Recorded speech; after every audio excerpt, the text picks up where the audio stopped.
Hello, hello, hello, beautiful people, and welcome back to another experience.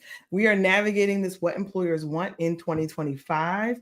And this series has been really interesting because it's really peaked at us doing more external research and really focusing on what employers are looking for. And that is what we want to make sure that we're thinking about when we're bringing you thoughtful advice and recommendations. We want to make sure that there is a tremendous value that you get out of the time you spend here.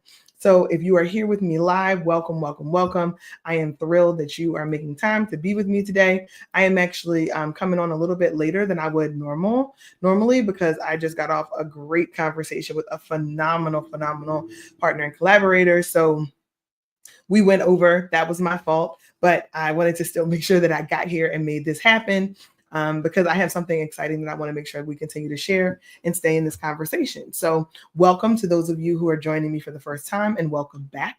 If you have been a rider with us over here at Career Gems for the Journey, there have been such great comments from those who are listening on the replay. So shout out to all of you who are listening on the replay as well as live. So if you're with me here live today, right now, whatever platform you're listening to me on, because we are doing a really exciting thing over on our YouTube channel, over at Career Gems for the Journey YouTube channel. So we have some folks who are here with us live from there, as well as LinkedIn. So regardless of where you're listening to this, if you could drop your city in the chat, I would absolutely love that. Would appreciate knowing just who's riding with me and who is here for all of the vibes. And I wanted to make sure that I said thank you. We announced that we actually ranked in the top 10 on podcasts earlier this week, and on career-related podcasts earlier this week. And the love and the support for the podcast and for Career Gems for the Journey on all the platforms has been so thoughtful, so considerate. So thank you so much for everybody who has commented or given us words of encouragement to continue down this path. I got a lot of people who reached out to me to ask me for podcasting advice and for going live advice, which was an unintended benefit to being able to share, good news. There's just so many things that are happening in the world that I wanted to make sure when there's something to share that's positive and good news that we do that too. So thank you guys so much for that support. And what we're going to talk about today, as you guys can tell by this, the title is really focused around DIY career building, right? So it's this concept of sitting in the driver's seat for your career. And you will have heard me talk about this many times before if you've been with us for a while, because I think that ultimately you have to be the captain of your own ship. And when I talk to my clients, my one-on-one executive coaching clients, and these are people who are navigating all kinds of industries, from corporate America to nonprofit to academia, you name it.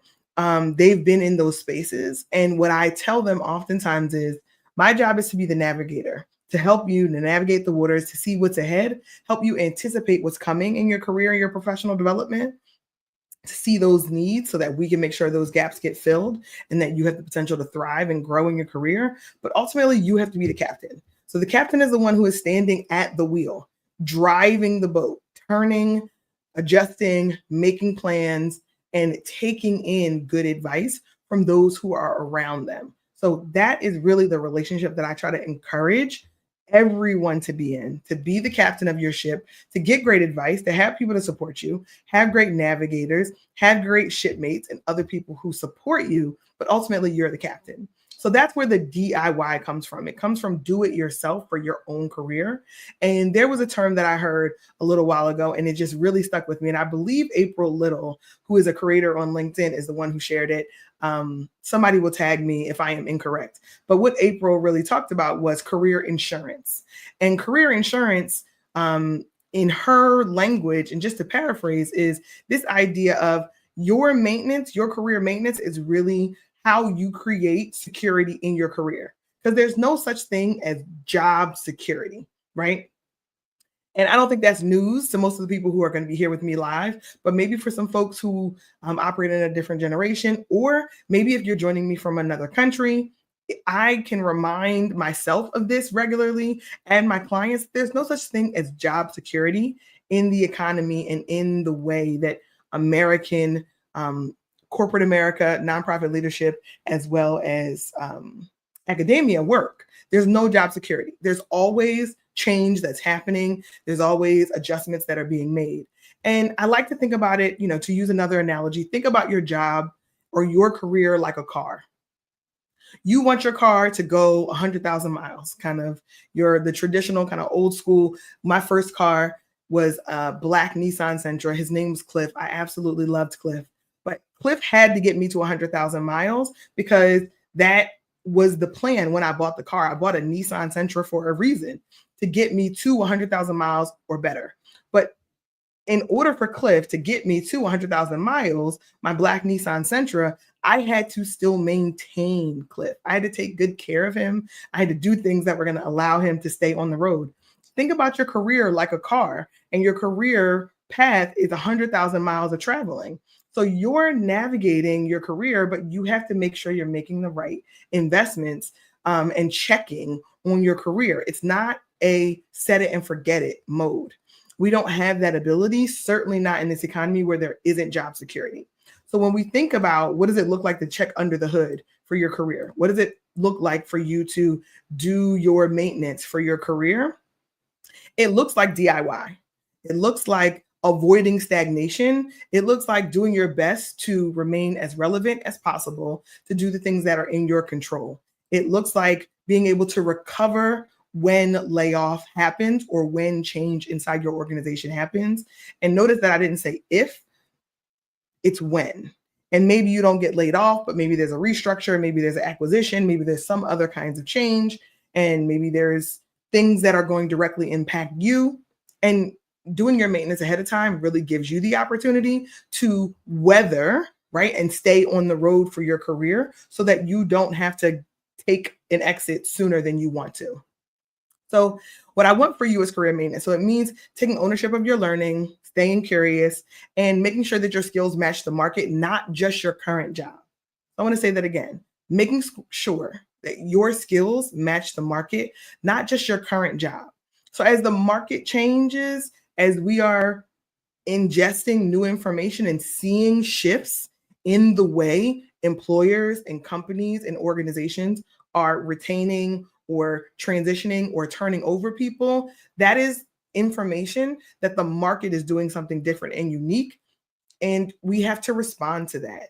So I want to put us in the driver's seat so we feel like, okay, I'm going to respond to this proactively. I'm going to think a little bit ahead. And that allows me to be more strategic in my career development and my choices, as opposed to I feel very reactive and something has happened to me and now I need to react to that thing.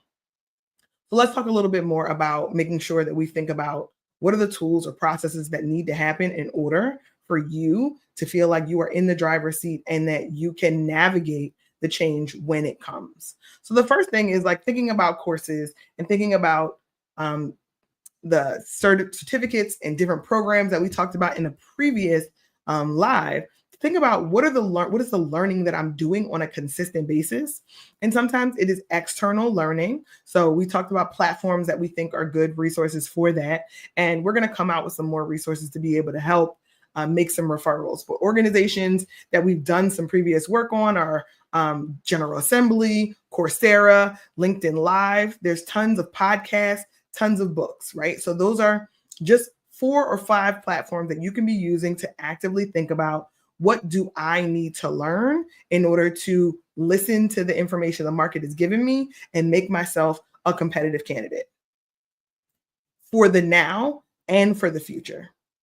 And then it kind of puts us in a position to think about, all right, I am actively making choices as to what new information I want to learn and how I want to develop in my professional life. That can feel much more empowering than waiting for your manager to tell you what development areas are yours and what you need to be able to move to the next level. Because here's the gem. Oftentimes, your manager is not going to be the one to give you a step-by-step on how to remain relevant in your career. They don't know. Sit with that for a minute. Sometimes your manager does not know. Sometimes they are listening to the same LinkedIn Live or the same podcast or reading the same book that you are. And oftentimes we believe that there is more information that may be coming. And I'm here to tell you that sometimes they are not the right resource to help you navigate what's next for your career. And that's why you're here. You're here to learn, you're here to develop yourself, and you're here to make sure you get an external third-party perspective that is not laced in the bias that might come along with your manager's perspective, or even your manager's inability to help you navigate and help you bring these things to the table and these tools and mindset shifts that are necessary. So if you're learning it, if you're leaning into it, make sure that you're documenting what you're learning. Make sure that it isn't haphazard and you're making a conscious choice. So if you decide that you want to take a course in finance and you want to take it a step further and you want to go deeper into parts of accounting, make sure you're documenting what that is. Now, I'm seeing a lot of people who are shouting out certifications all over their profiles on different platforms, specifically on LinkedIn. And obviously LinkedIn likes that, right? LinkedIn wants you to participate more on the platform, but I want to make sure that you're also participating off the platform and you're documenting these evolutions in your learning. Even if it doesn't make it to your resume, but it absolutely makes it to your end of year performance review, or it makes it to your one-on-one conversation with your manager, make sure that you're keeping them informed on what choices you're making in your learning. The other thing is, if you have a learning and development function in your HR department, and I know every company doesn't have them, really large organizations tend to have a learning and development function.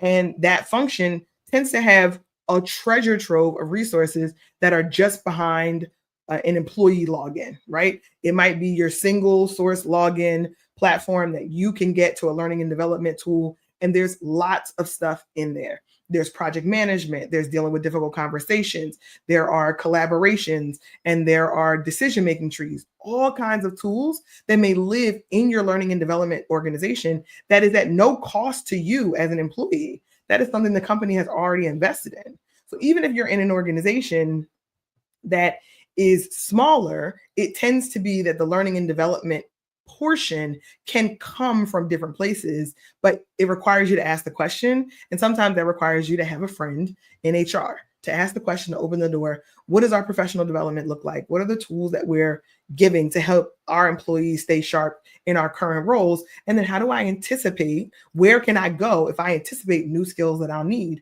in order to stay relevant in my job, or if I'm trying to be able to advance my career? Learning and development is a function. If you're in a big company, you're in a company with more than 100 employees, likely there is learning and development resources and they are no cost to you. Please go take advantage of those resources. They're literally sitting, waiting to be tapped into. And if they're okay, you can absolutely think about 3 or 4 skills that you can deepen, sharpen, or develop. I'll say that again.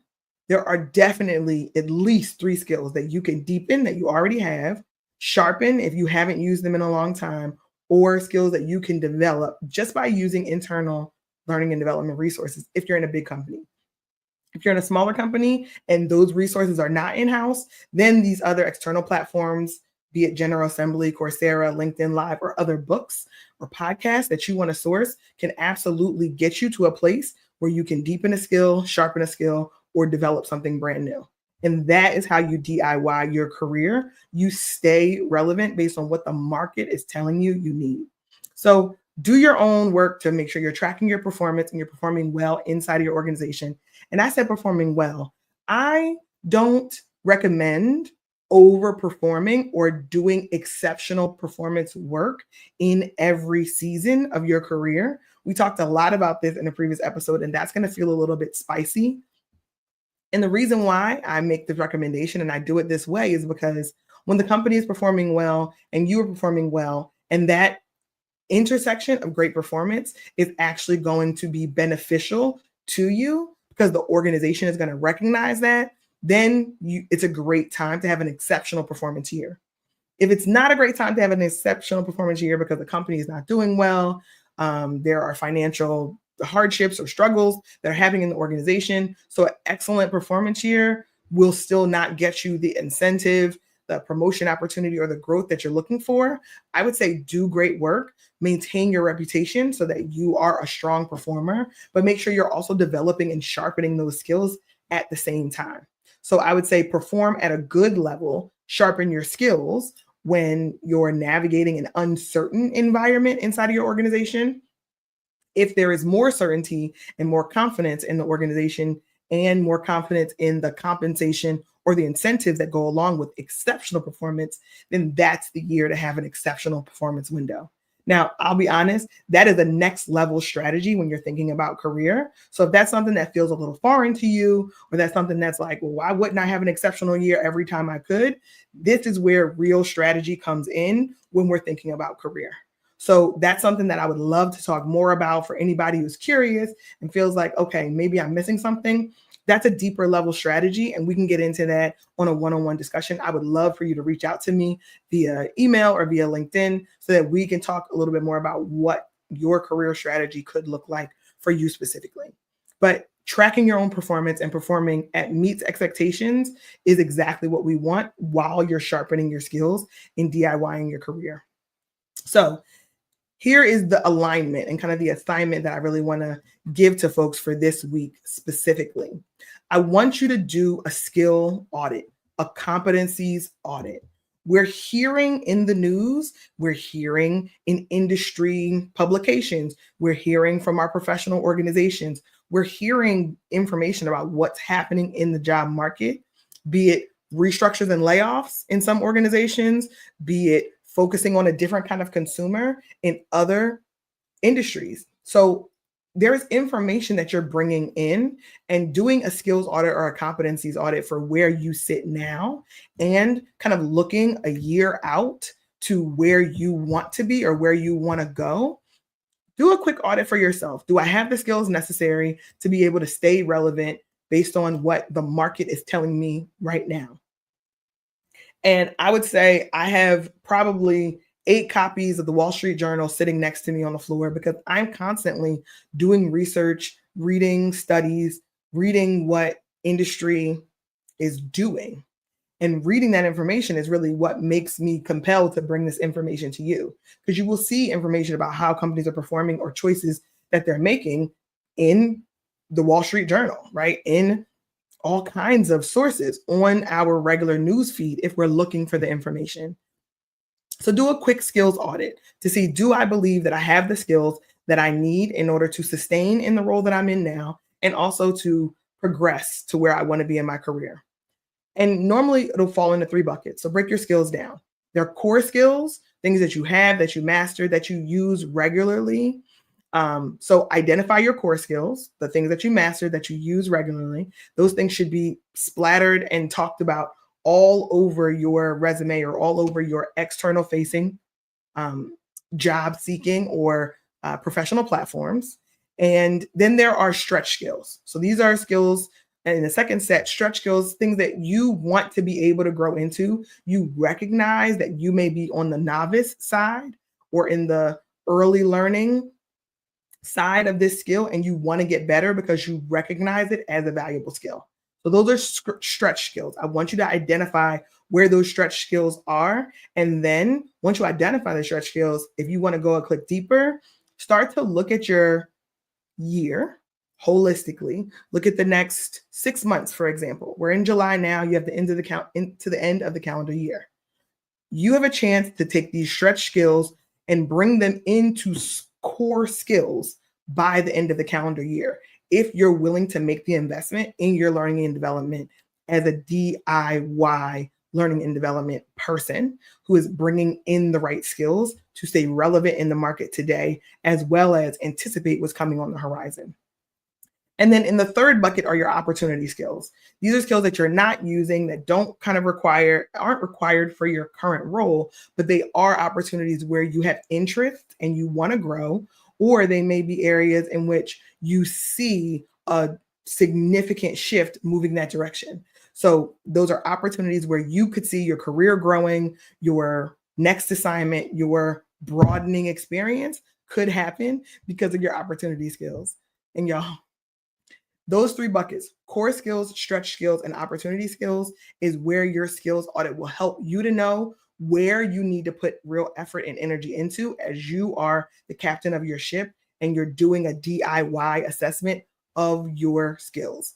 Then we can think about where you're going to get the additional growth for the skills that you've identified in your assessment. So 3 buckets: core skills, stretch skills, opportunity skills. Core skills are things you're already pretty confident in. They are the things that you do on a consistent basis. You feel really sharp. Stretch skills are skills that you're growing into. You may be on the novice side and you want to get to the mastery, or you want to get past novice into intermediate level of competency in this skill. So there is an opportunity for you to do that over the next 6 months. The third bucket is your opportunity skills, the things that you don't have yet, but your next role might require, or you recognize that the industry is moving in that direction. So you want to take the opportunity to develop, to identify those skills. Then you can develop them. If you're going real deep, you want to go crazy, you can really get into what is my development plan based on these 3 buckets of skills. Where am I going to invest my mental time and energy when I have additional mental time and energy, capacity to do development, to spend time, to be networking and building relationships and building these skills? And you make an intentional plan that then you work your plan for the next 6, 12 months, whatever that window of time is for you. If you want something that is more customized or more specific to you, please do reach out to me. We are still in the space of supporting specifically federal employees who are navigating transitions or may have lost employment or are transitioning to figure out how their skills from federal work could translate into the private sector, and be that corporate America, nonprofit leadership, or academia. We are definitely still very much here to give free advice to those individuals pro bono, just because we believe it's the right thing to do over here at Career Gems for the Journey. And if not, and you don't fall into that category of a federal employee who's transitioning, you can still reach out to us so that we can give you tailored, customized career support, and we can help to do that for you. So we absolutely believe that DIY for your career is the only way you're going to remain as relevant as possible in the market that we're navigating today. And if anything you can do is to sit in the captain seat of your own career so that you can feel very much empowered to navigate what's coming, because we know that change is coming. It's just a matter of how are we going to do our part to be able to prepare for it and assume that others inside of your organization are not making a plan on your behalf. The plan is for you to make. So you be the captain of your career and let us help you by being the navigator and supporting you in your career development.